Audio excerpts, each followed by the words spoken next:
You're holding a fork halfway to your mouth when your mother asks the question. You've seemed different lately. Your father reaches for the salt. Your sister keeps talking. But your mother is looking only at you. Everything okay? Just tired, you say. Work's been a lot. She smiles. You always tell me when something's wrong. I never have to worry about you. You leave before dessert. Nobody thinks that's strange. Your car is right where you left it. You open the door, but you don't get in. Your phone lights up. A message from her this morning. Call me when you get a chance. Miss your voice. You look at it. You send a thumbs up. Through the kitchen window, you watch her check her phone. She smiles. She goes back to the dishes. That lie was easy. And then, quieter. When did lying to her get easy? The old life. Rewind 11 months. Back before the dinner. Before any of it needed managing. The alarm goes off at 5:40. You make coffee in the dark so the kitchen light doesn't wake your roommate through the thin wall. You split rent with him because rent alone would end you. You already know the number in your account without checking. You stop for gas on the way to work. $6 left after you fill the tank. The jackpot sign out front says 600 million, bolted up under the price of unleaded, and you laugh at it, out loud, alone in your car. Somebody's going to win that. Inside, on the way to the register, you buy one ticket with the $6, not because you believe, but because the not believing feels good. You fold it into your wallet and forget it before you're out of the parking lot. You stock shelves all day. You know the aisles the way you know your own hands.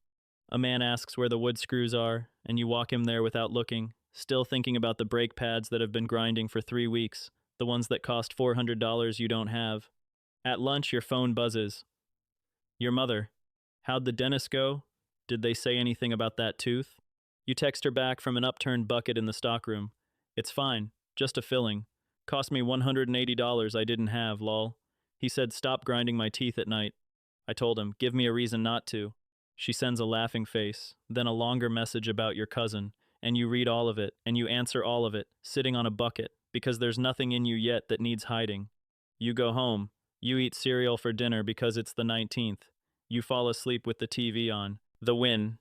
2 days later, you're in your car in the parking lot after your shift, too tired to drive, scrolling your phone without really looking. You see the numbers. You don't remember pulling the ticket out. It's just in your hand. Phone, then ticket, then phone. The first number matches, and one number is nothing. The second matches. Your hand goes still against the wheel. By the fourth, you've stopped breathing, and by the sixth, you're sitting in a parked car holding a piece of paper worth more than everyone you've ever known will earn in 3 lifetimes. The engine is off. It's very quiet. You don't scream. No sound comes at all. You sit with both hands on the wheel at 10 and 2 like you're still driving, and something older than thought moves through you before a single word does. Don't tell anyone. Your thumb is already on your mother's name. She's the first call. Always every good thing and every bad thing for 29 years has gone to her first. Your thumb hovers there. And for the first time in your life, you put the phone down without pressing it. The claim happens 4 days later, in a different state, in a gray room that smells like carpet and printer toner. A woman in a gray blazer scans the ticket. Her expression doesn't change, and then it does a small lift at the eyebrow. Gone in half a second. You take the lump sum. You sign your name 4 times with a hand that won't stay still. You walk out into the sun, the same broke person on paper who walked in. That's the plan. Stay the same on paper. Become someone else underneath. That night, your phone lights up on the couch beside you. How was your day, honey? You look at it for a long time. Your thumb finds the letters slowly. Fine, you type. Long one. Talk tomorrow. You watch the little message sit there, under the 100 long ones that came before it. Living 2 lives. 3 weeks in, nothing about your life has changed that anyone can see. You still stock shelves. You still eat ramen on Tuesdays. The money sits in an account under a name that isn't yours, doing nothing you can point to. You quit the job that week with a lie about a better offer 2 states over, and nobody questions it, because nobody ever questions an ordinary explanation. You move to a city where no one knows your face. You rent a 2-bedroom under a company name and buy a 4-year-old car with cash. All of it happens in the background of your own life, quietly, like a man wiping down a table he was never sitting at. But before you leave, Marcus comes over. He's been your friend since you were both 19 and broke in the same specific way. He sits on your couch the way he's sat on it 100 times, and halfway through the game he goes quiet, and then he asks, "Hey, this is embarrassing." He rubs the back of his neck. "Can I borrow 20? Gas. I get paid Friday, I swear." You have $314 million. You take out your wallet. You make a show of looking through it, the way you always have, thumbing past nothing to find the 20. You could buy him the car. You could pay his rent for the rest of his life and never feel it. He's watching your hands the way you watch your own hands at a register, doing the math on what you can spare. You hand him the 20 like it's the last one. You're a lifesaver, he says. He folds it into his pocket. Then he grins at you, and he says the thing he said a dozen times, the thing that used to be a joke between two broke guys. When you make it big someday, don't forget the little people. Never, you say. You watch him laugh at his own line, the way he always does. You laugh too. He finishes the game and heads out. At the door, he claps your shoulder, and he's gone.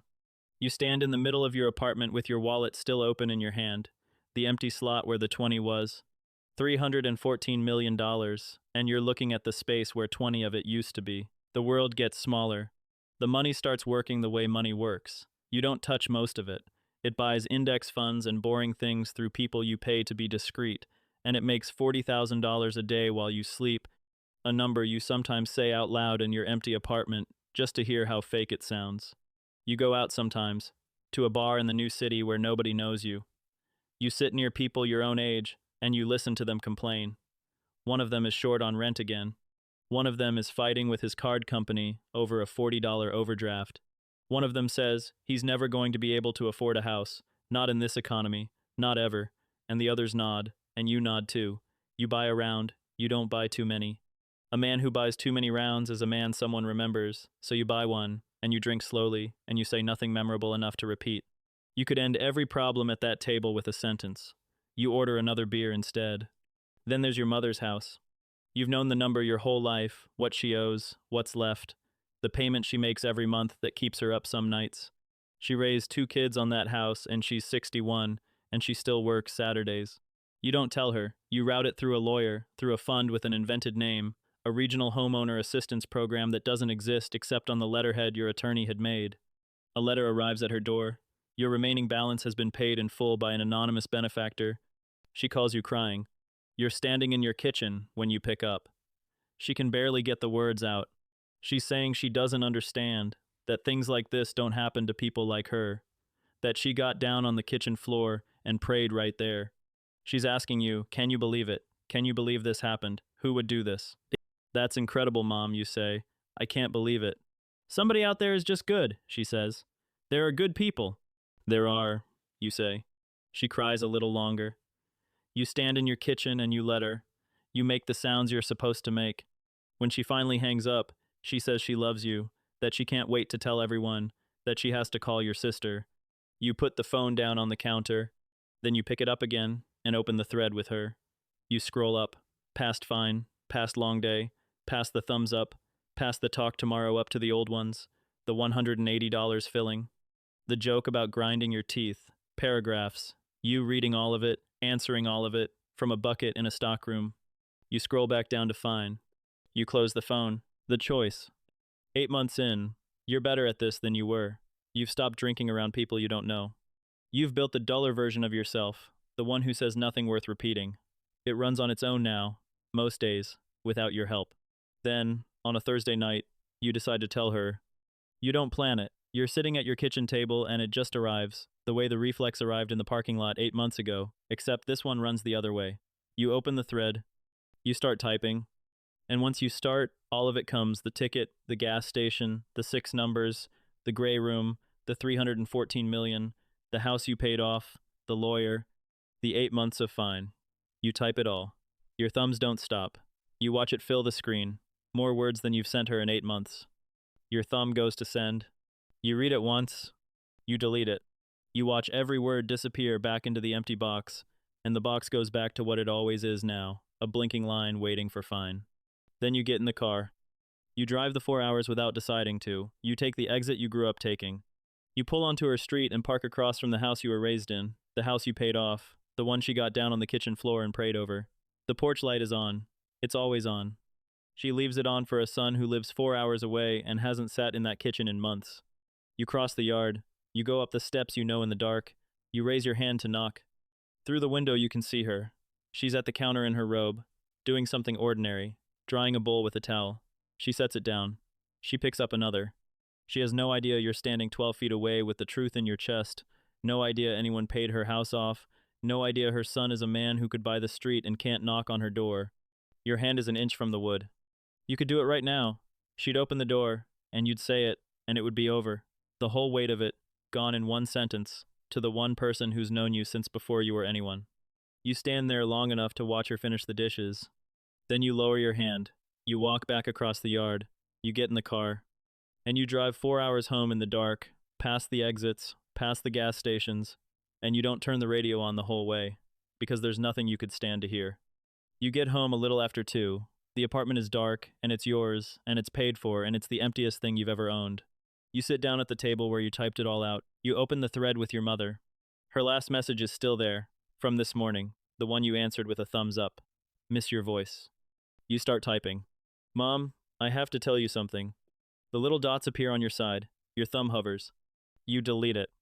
Mom? You delete that too. You start again. You stop. The typing bubble appears and holds and disappears.